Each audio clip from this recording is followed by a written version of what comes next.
So we're bringing you the first review podcast of 2020. We did a few in 2019. We did the Marco McKinnis project. We did a couple. Keys project. We did a review of Us, the movie.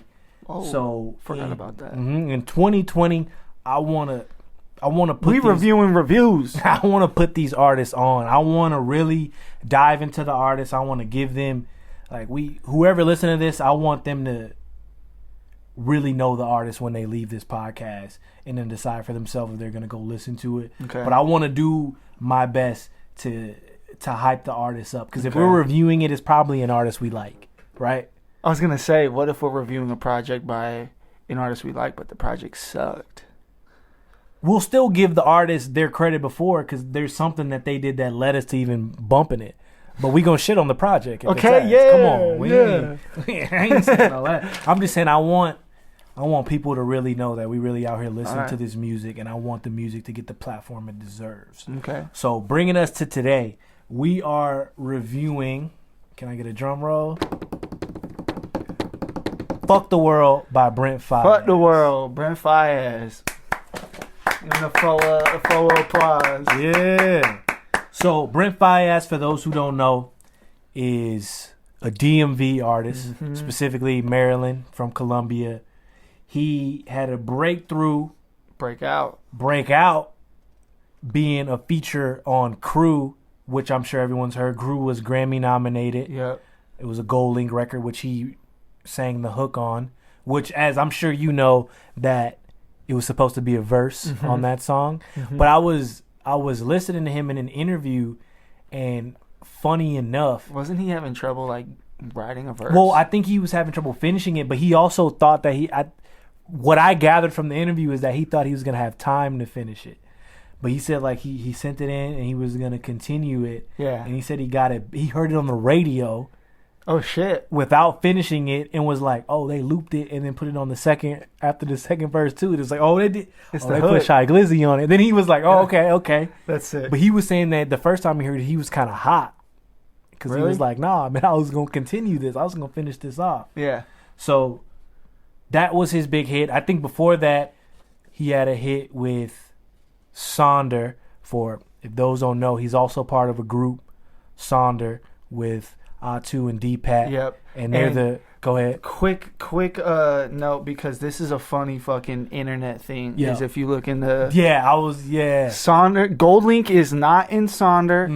Sonder is a three-man group. It's not a dude. It's not one person. Yeah. It's not Brent Faiyaz. It's not his alternate persona. Yep. He's helping with the beats, but he doesn't solely produce the beats. Yep. A2 and D-Pat. Yep. Who, they've been producing for a while. They've been producing. They have it is hilarious if you go into the archives of the Sonder Twitter, as well as if you just Google it. People like, nah, it's Gold Link, Brent Faiyaz, and then they just got dudes that make the beats. Yeah. And I'm like, if you listen to the music, I was like, it's clearly one voice, whatever. Yeah. Y'all trolls is crazy. You know how they're not, some of these people ain't trolling. Yeah. They're dead serious. It's gotta be a troll at this point. But yeah, Sonder, 3-person group, Too Fast. And then we'll get into that. The group, even though it's one main guy singing, there is a distinct difference between the sound of Sonder and then Brent as a solo artist. But what I wanted to kind of talk in, like I said, I want to give Brent his platform. So he's young in the game, and talking about he's actually young. He's 23? 23, 24. Okay. Younger than us, at least. So he a youngin' out here. And DMV artists, I mean, how many DMV artists are you aware of? I know Gold Link. I know... current DMV artists. Shy Glizzy, Fat Trell. Oh, shit. Wale.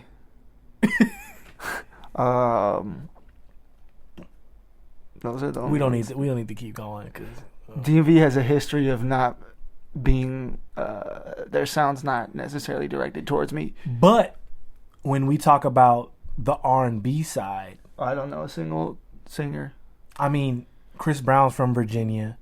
Yeah, that's not DMV though, DMV, is it? DC, I know. Maryland, Virginia. I get it. It's not in that little pocket. I think of more as just like DC. It's not, and then the kind of how it borders. I get that, but like That's true. even in from the state of Virginia, even though he's from Maryland, you have a ton. I mean, you got Marco McKinnon, who I said we reviewed earlier. So there is a history in that area of heaters.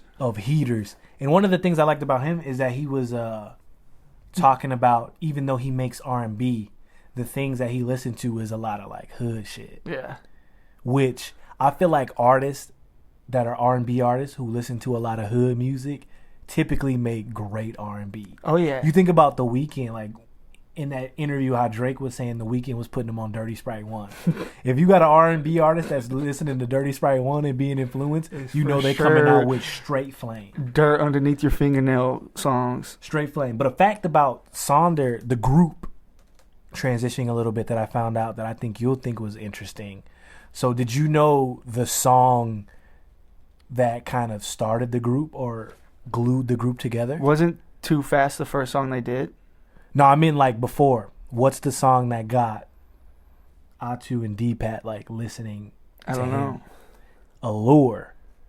Oh, really? Yeah. So Allure, for those shit. who don't know, Allure was a track that came from Brent back in like 2016. It's one of the earlier songs. You should check it out. It's a dope It's song. one of my faves. So yeah,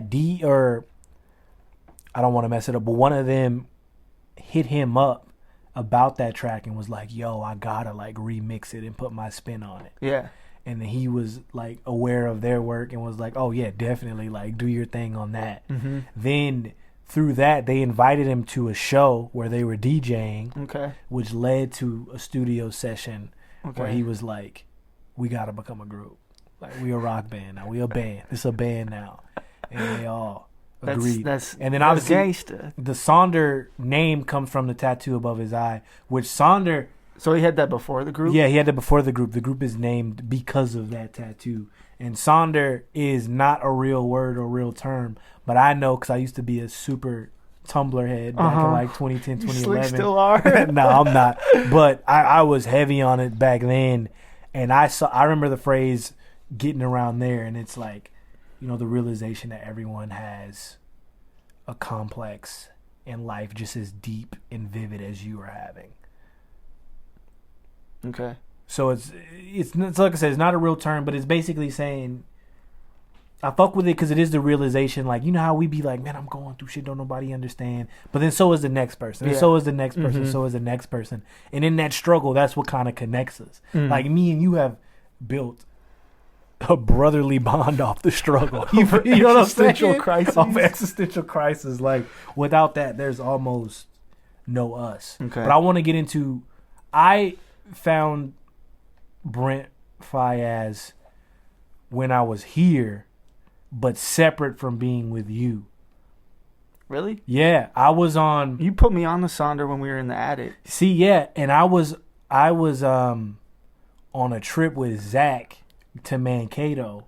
Oh, I remember this. And I downloaded just a bunch of music. I was trying to find some R&B, and I got into the Sonder tape and listened to it and was like, whoa, this my wave. This me. Whoa, what the fuck? Yeah. Like, I found this on accident. This is actually my shit. This is what I've been waiting for, which led me to like, all right, who, you know, me, I got to do my research. Dive, Who the singer? Oh, he the singer. Oh, he got tracks on his own. Yeah. Oh, these tracks is hard. Yeah. And then I remember showing you it, and like I said, you was just like, yup, this it too. But on your own personal journey, what was your initial response to both Sonder and him as a solo artist as well? It was, Sonder was the first. Yep. Was the first I heard of him. Yep. And then I didn't draw the two parallels to Crew in that until I had to be spoon fed, and someone was like, "Oh, this is Brent Faiyaz," and I was like, "Oh yeah, Brent Faiyaz is the Slani guy." Yeah. He's with Slani. He's with Slani. He's with Slani now. But yeah, no, I just remember hearing the Sonder tape in the attic, rolling up mid, and was like, this spacey fucking grimy ass R&B. I was like, okay. It was kind of hard to listening to that tape for the first time. I think I listened to that in 2017 probably like close to 1,000 times.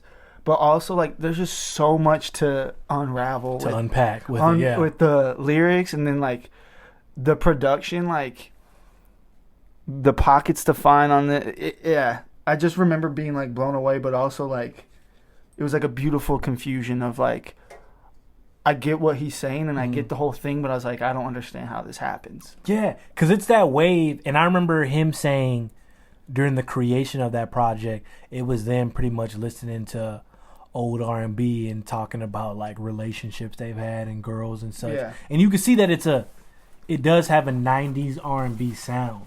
But what I like with some of these newer artists, him being like the 2090s, him being the main like focus of that, is I like the fact that it has a 90s influence to it, but like I said, there's that deep griminess of hip hop in it.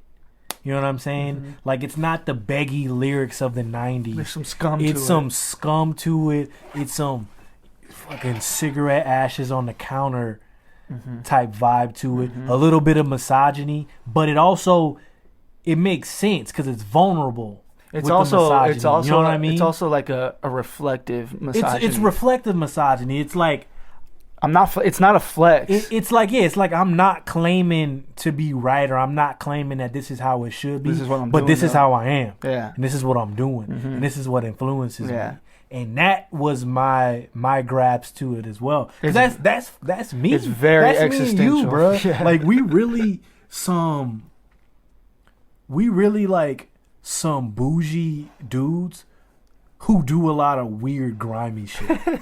You know what I'm saying? Like, we got high-class taste in our sweats. And I'm not talking about stained sweats. Yeah, I'm not talking about a nice tracksuit. I'm talking about sweats. Stains. I'm talking about like holes. Like I've worn these for 2 weeks. Fuck around and ash on myself type sweats. But the music's not the only thing that got funk. Yeah, bro, for real. So I think that it really spoke to us, and you hit me with the text this weekend saying that you really relate to this dude. And we'll get more into that when we start talking about the project. But let's briefly go into, like I said, there's going to be a lot of people who maybe search him up or with this project who's going to become aware of him that's going to backtrack. So what are your essential Brent Faiyaz tracks that someone who maybe doesn't have the time to listen to full projects, what are the main tracks that they should get into? All right, both Sonder and his solo stuff. Okay, what's my cap? I'd say give him like 5 songs that might define. Okay, for sure. What you think he is as an artist? For sure, Allure. Yeah. I'd say Make Love for sure.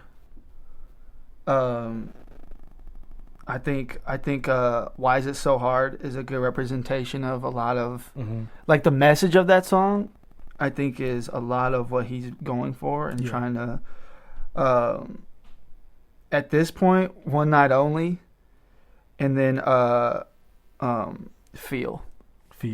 So all of those tracks are smashes. But it's curious because I wrote down a few notable ones too, and mine's more billboardy to, like I said, get people to even just listen. Those to were them. like just some of my. But the notable songs I thought that people should listen to. Obviously, if you haven't heard Crew, like Crew is a good soft introduction to him. I'm assuming everyone's already heard that. Hopefully, yeah. I mean, this shit was Grammy. It was a big record. But I had Crew, Too Fast for sure. Gang Over Love. That's your shit. Bro, come on, dog. Gang Over Love. I feel like Gang Over Love is a good representation of him because it's a very personal record. And it's not like your typical rap like, man, I'm with my gang. He literally explains why it's Gang Over Love. Yeah. And it's it's more vulnerable than braggadocious in that track. So I think that's a good one. I had Trust. Ooh. Trust is one because it's one of his more well-known songs, being that it had a music video and there's a little bit of hype around it. But that's just, bro, come on. Like, any R&B that make me want to crip walk, like, I'm fucking standing it, dog. That shit made me want to bang. And then I had First World Problems. Oh, okay. Another one, because that one is, he does this thing that I've noticed where, like I said, a lot of his songs are obviously ode to his relationship with women. Yeah. And they're a lot about indulgence and hypersexuality. But he does. But then he gets the existential crisis. Then he gets the existential stuff, like in this song. It's very personable. Very personable and very relatable. And it's one of the songs, bro, I'm not a super preachy dude, and I really don't like to hear a lot of songs that talk about like the struggles of African Americans. Because I mean, I know, man, I've been living the shit. So sometimes it's too lectury. It's too lectury. But in his, it's so relatable and it's so like, man, it's just really well done. And when you hit some of those notes. And when you hit some of those notes too, it's like, oh, and it also sounds really good. Mm-hmm. But it's also relatable and vulnerable, and it shows that it gives you a peek into why some of his other songs are can come off misogynistic. Yeah. Because it also comes from a place of insecurity that's built from the fact that he's had to struggle as an African American kid growing up in today's world. You know what I mean? Mm-hmm. And not specifically, and anybody can relate to it. You don't got to be black to relate to it. Right. But through that, it is deeply embedded, and because of that fact. Mm-hmm. Like, the way I'm raised and the way the world has treated me and treated my people is why I project that into the world. That's why I project that into these relationships. That's why, like, why is it so hard? See, that's what I'm saying. Right, that's a good one. So the songs you mentioned too were really dope ones, and people. And those aren't my favorites, but yeah, those are like a good peer into the window that is Brent Faiyaz. Yeah. So Fuck the World is his fourth solo project. You had AM Paradox, Saunders, which was Son, 2016, Lost, and then this one. Mm-hmm. So, third EP. He said this is an EP. The album's coming later. Yeah, third EP, but fourth project that he's released on all the platforms, Apple, Spotify, and all that. I think SoundCloud too. I mean, it didn't drop on SoundCloud, but I don't think he has SoundCloud. Yeah, projects. And then there's one Sonder album called as well. Into? Yeah, so he got 5 projects total. So a lot of work since 2016, which is kind of weird because it feels like he doesn't be dropping music that often. Mm-hmm. But you got 5 whole projects that y'all can go back and listen to before you listen to this one. Yeah. But do you think there's any? We talked about some of the staple songs. Do you think there's any of these projects that you would need to listen to before diving into this one? You need to listen to. You need to listen to the Sonder tape and then Sonder Son. I think the Sonder Son album is a good capsule of every side of him. Mm-hmm. But then I think of like the Lost EP. I think AM Paradox is really good, but the sound on it, it's fantastic. You guys really should. But it's more of a collection of tracks, which I even saw him in an interview saying like he needed to put something out. Yeah. So he collected tracks he'd been doing. The Sonder Son, Lost, the Sonder tape, and Fuck the World. This, you can tell he's hands on with them crafting this shit. Mm-hmm. And what would you say is the difference between the band Sonder's sound and his personal sound? Although he's obviously the lead singer, right, and only singer in both. Yeah. So I think the lyrical content, and the how he sings and flows and whatnot, it's all going to be similar because he's actually doing that. But I think the biggest difference with the Sonder production is so simple but gigantic. Yeah, it's very atmospheric. It's super spacey and atmospheric and ethereal, but like the drums are super like It's like 90. If the 90s was in the future, yeah, drums. it is. Like you said, 2009. It's the 2090s. 2090s. But it just gives. I feel like every Sonder song, like you could say, is a showcase of the beat. But I think it's really there to just show like his talent as a songwriter, as a lyricist. Like the pockets he finds and the harmonies and the melodies that he does are crazy. And what he'll do on most songs, not every song, but he uses his voice as an instrument. And that's super cliche to say nowadays because that's what a lot of people like to say. But I mean that as in he'll do fucking 4 different takes and it's recorded in a way where it's like, oh shit, it's coming at you from everywhere. Yeah. And I think in the solo songs, he does it's more apparent than in the Sonder, or at least it seems more apparent. Because like I said, I don't understand how the Sonder beats, they're simple in terms of there's not a lot of clashing, there's not a lot. Yeah. But they're fucking huge. Huge sounding. It sounds like it's made for whales. Big speakers. And I don't mean just like to be banging, but like it needs to be played on a big You need one speaker scale. to your left, one speaker to your right, and then let that one in front of you, and jump. It's surround sound and music. a thing I like about it too, and I feel like if you're a fan of music and really dive into the sonics and really get engulfed in it, one of the things I like about Sonder that you can tell that's different from his solo stuff is you can really hear the influence of the other producers of D-Pat and Atu. Especially if you listen to their own shit. Yeah, whereas someone might say, like I've seen people who got into Sonder first, kind of like how we did, and then they'll be like, oh, well, a Brent Faiyaz project is the same thing. But when you listen to the different projects, you can see their influence. Yeah. I know people don't like to take the time to really get into that because they're hearing one voice, and that's who they're paying attention to. But you can really hear the influence absolutely. of them, especially like you said, if you go and listen to their instrumental projects and the things they drop. It's 100% their beats. You can see it, and it's their sound. Collective sound. Like it's even his lyrics within, like you said, within the pockets of these songs are different. It feels bigger than, not saying bigger as in better than his solo work, but it feels like there's more hands on deck. You know what I mean? Where his solo stuff feels like him. You know what I mean? Yeah. There's his grittiness, his griminess to the records, whereas Sonder feels more polished. Yeah. Is the word I would use. Yeah. I do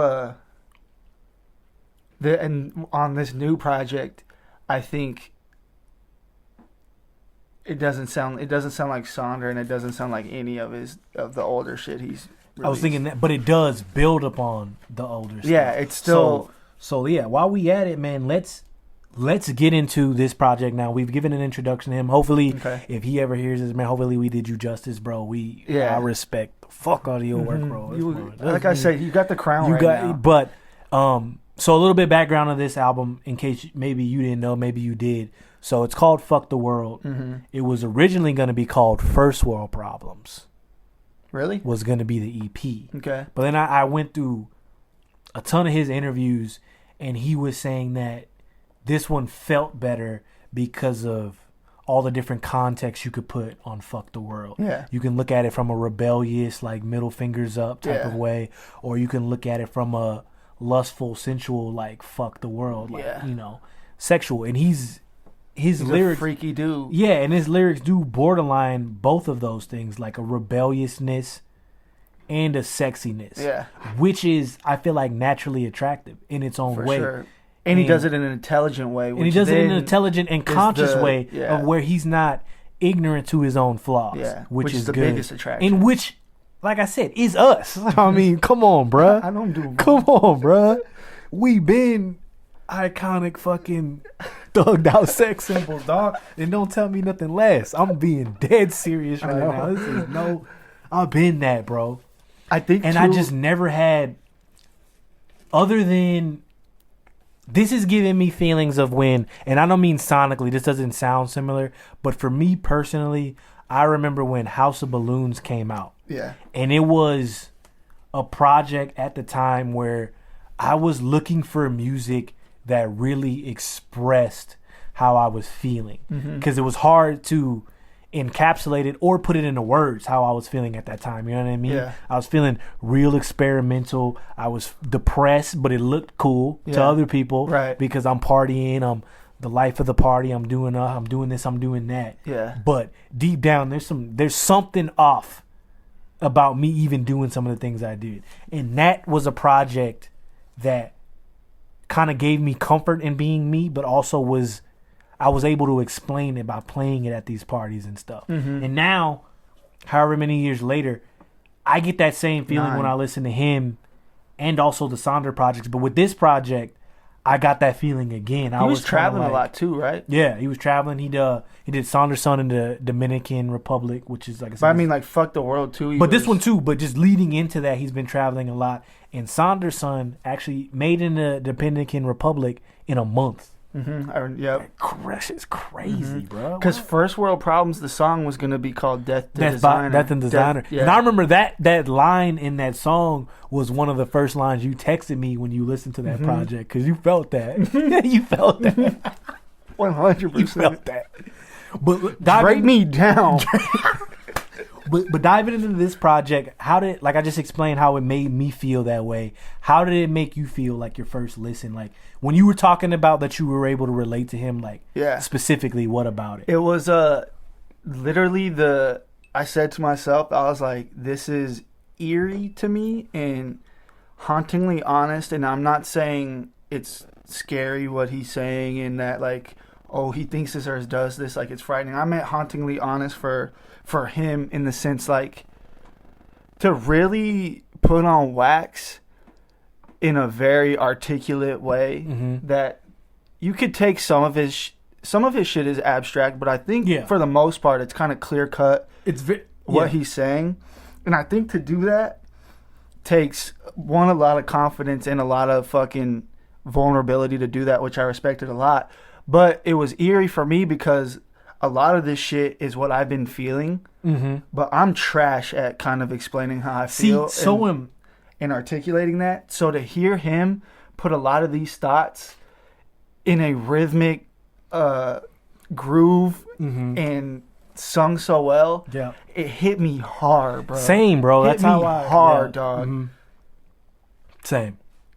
That's how I felt about it too. And that's what music is meant to do. And I like that his music does that. Well, like I said, without being too preachy or too like, it's still fun. It's not judgmental. Still fun on the project. And I like the fact that throughout this whole project, he got a lot of bravado and confidence.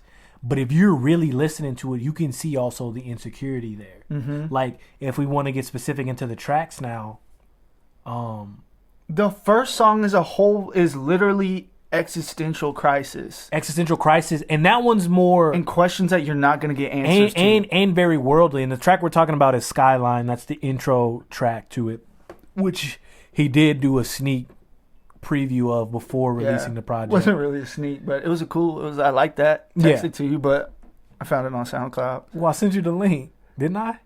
Yeah, you sent me the link, but like after I had to do it. After that link expired, it was still on there. Yeah, but he gave you a preview of it before, and hard. That one is one of, and maybe you could expand my horizon on it, but that one was one of the 2 tracks on the project. It's a 10 track project, 27 minutes.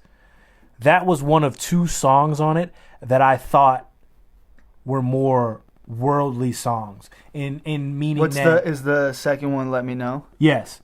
Those songs meanings were I'll be listening to were more expansive than the rest. The other songs were personal, which, like I said, you can personal and relatable on a wide scale too, but more personal to his experiences. Where these 2 songs to me stood out as this is about the world. This is about me. There's no answers to what I have. There's no answers. These questions that I'm asking are just internal personal struggles that I'm having they don't have to hear to it. When it comes from someone who, like you said, has the braggadocious bravado on some songs, but then can get deep and really intellectual in the way of introspective. Like, let me ask these fucking.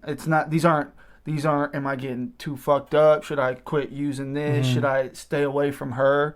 These are literally like, what the fuck are we, what is life, pretty much? Yeah. What are we doing here? Yeah. What are we doing here? Yeah. And then, but to kind of backtrack a little bit, when I was talking about the bravado mixed with a little bit of that insecurity, I thought that was displayed well on the third track of the album, which has Been Away. You think? So, hear me out. So, Been Away is my Get Money song. Bro, it's a definite Get Money song. Smooth beat. Obviously, his harmonies are super dope. But when you listen to the lyrics, he's talking about how he's been focused on, making money, being successful, doing it for himself.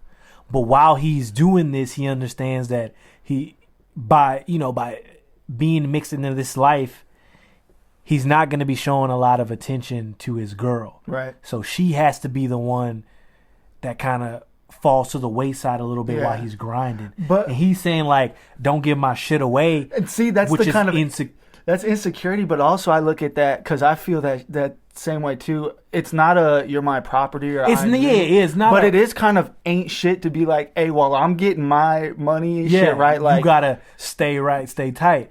But but it's a thing of, like I said, when you look at a track like that, it shows the male bravado. Like the first listen, you might be like, oh, he on his like misogynistic shit. But then when you see it, it's also that vulnerability of like, oh shit, this is something I was called to do, but I'm gonna be hurt if you 100%. You know what I mean? If you aren't by me or by my side during this time, you know what I mean? Which I love, and it is, and it's something that I think that's real paranoia too. I know it's paranoia. We talk about make R&B paranoid again, but like this is actual, like, not some like who you with while I'm gone type shit. This is more of like, I don't care who it is, don't fucking do it. It's like that. I may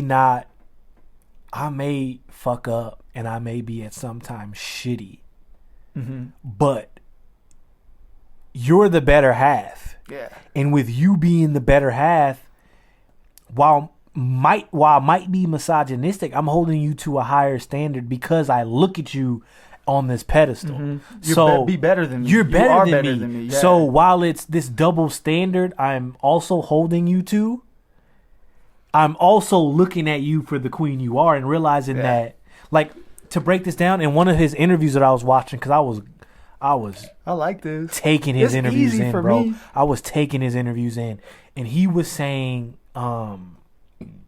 that in his relationships he likes to be in control, but he also realizes that control is an illusion, and that the woman is always in control, but he wants her to make him feel like he's in control.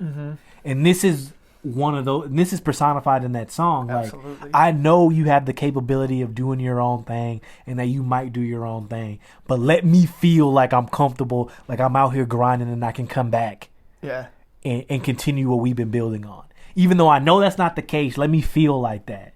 And that's what I respect, because as much as I'm a guy who tries to be, I try to be super open and I want to be, I realize that women are powerful, beautiful, smart, all these things, and they're capable of doing anything I can do. But there is that, like, innate drive in me that wants to feel like I'm in control. Yeah. Even if it's a fucking illusion, like, I need that. That's how we keep going. You might be driving, but she's giving the directions. Yeah, like, let me drive. You know what I mean? Like, I'll take the speed. I'll give you all the credit, but let me drive. Let me have this. Yeah. That's what he kind of personified, and that's one of my joints on there, bro. That's one of my joints. I knew it was. I heard that. I was like, you knew. I knew you knew too. I ain't have to say. Honestly, if we're talking about like real quick highlights, or not even highlights. Tell me like a standout. But that spoke out to you. The entire song of Clouded felt like a biography I'm not kidding. Bro. I'm not fucking kidding. I heard that too, and I was like, oh, he about to get a little rappy. And then he got rappy with it. And once again, bro, it's one of those things where he starts off by talking about, I'm spending 10,000, 20,000, 30,000, 40,000. Then he gets introspective again. He's like, well, damn, how much am I going to spend profiling? I'm going to keep doing it. But like, how much am I gonna do? And what am I doing it for? My opposition wish I stopped smiling. Yeah. My family wish I stopped wilding. Bro, my mom and grandma still hit me like, I hope you're slowing down a little bit. Cause we was wilding, bruh. It's too relatable. We live like R&B and rock stars on a minimal scale. No, bro. I feel like on a decent scale, just no one was paying attention to us. People saw some, but like people wasn't really paying attention. Like we've been doing this shit for a decade. Like we've slowed down a lot, and we're trying to better ourselves, and we got the pod, we're switching it up. But like, bro, we was out here for the world to see, for sure. That's okay. Living these kind of lifestyles. Obviously, like I said, it's not. But mean in penthouses and all that stuff. No, it's not as rich. But I'm glad to hear music like this, which is super braggadocious, but we can both relate to it. 100%. Like that also gives me some that and my chest. Honestly, my second favorite song is "Soon as I Get Home." What was your first? Clouded. Cloud is the first. Yeah. Soon as I Get Home. A nice little interlude, middle of the project. But what I was talking to, I think I was talking to Jordan about this. What I liked about, there's a song on here called Bluffin'.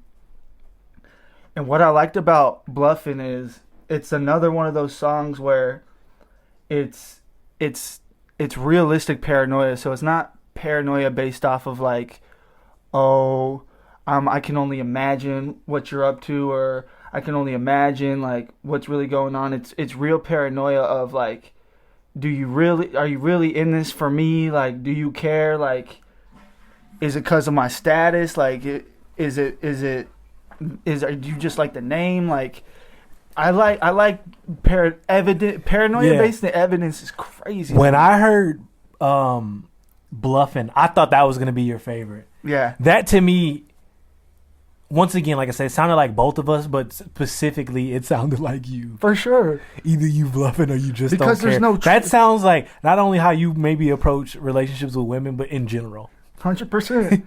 100%. Everything. Friendships. Anything. You can't trust shit. Anything. But so you had Clouded favorite. Second favorite was Soon as I Get Home. Is Bluffin', but I think the message of Soon as I Get Home is my favorite.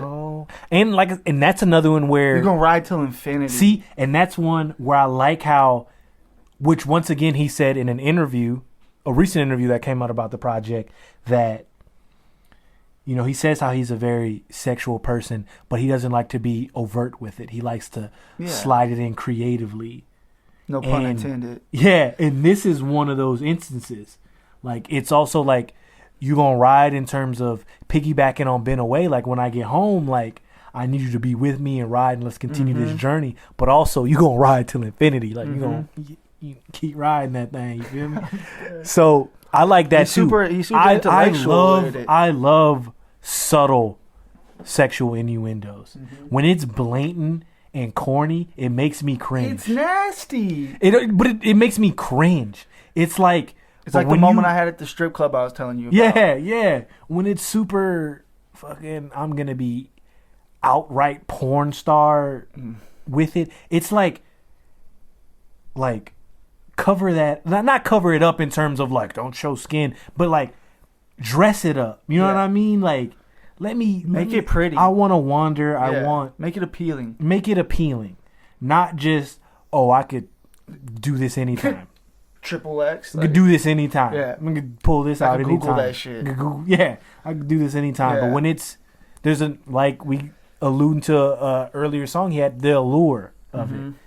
That shit to me is what I like, and I like when artists do that. I like it in life. I like when it's shit. And a lot of we've always spoken on this, especially me, but like a lot of sexuality and being smart with it too, and the allure and appeal of it is like the mystery of it all. It is. So to do that in music, we don't necessarily know a specific situation he's talking about. We don't know a specific woman he's talking about. We don't know if it's a collage of things, you know. Right. And so that's the same with a lot of. And another thing, like I said, I was devouring interviews. He was speaking about how in his songs he might write about a woman that he met just in one night, never saw again, but they didn't have any type of sexual interaction. It was just a conversation that hit him so deeply that it got these feelings out. 100%. Or he said there might be a girl he spent a lot of time with who he doesn't write about. Mm-hmm. You know what I mean? Because it doesn't convey the feelings he want to express on the track. So I like that it's both of those. It could be either or. It could be neither of the two. Mm-hmm. I think that in music and in just real life, I think that is I like that. That to me is a sexy sound, and I think it translates to the music and to the situations. Absolutely. And those were like I fuck with that tough. I like that a lot. I liked it too. I like how he can convey that. You know what I'm saying? Mm-hmm. Like, I think then you make you put.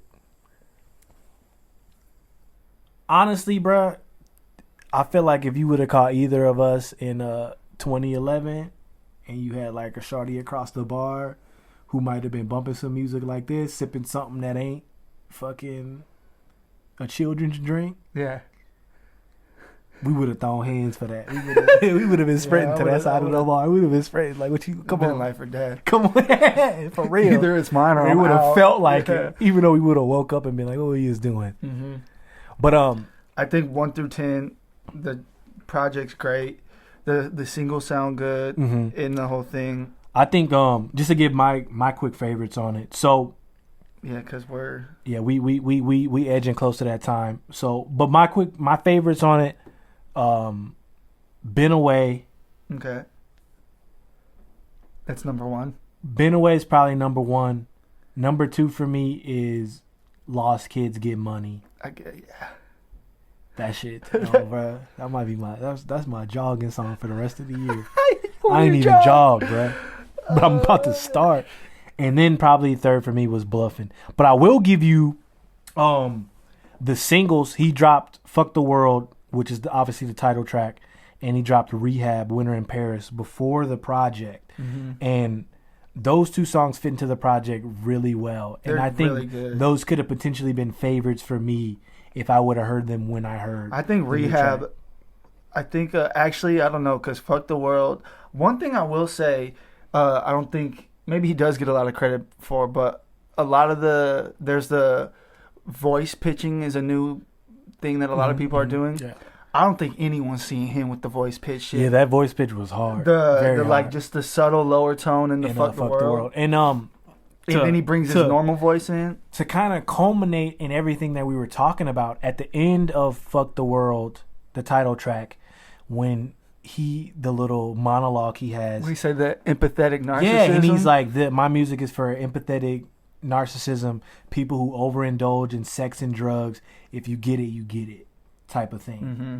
And it made sense, bro, because I feel like that's why we've both been drawn to the project. I mean, obviously we both have our own personal connections that are different from each other, but that's it. Like we both have been, I feel like we're empathetic narcissists. Mm-hmm. We don't get the narcissist tag because we're so obviously empathetic, but we're also so like focused on the betterment of the people around us. Yeah.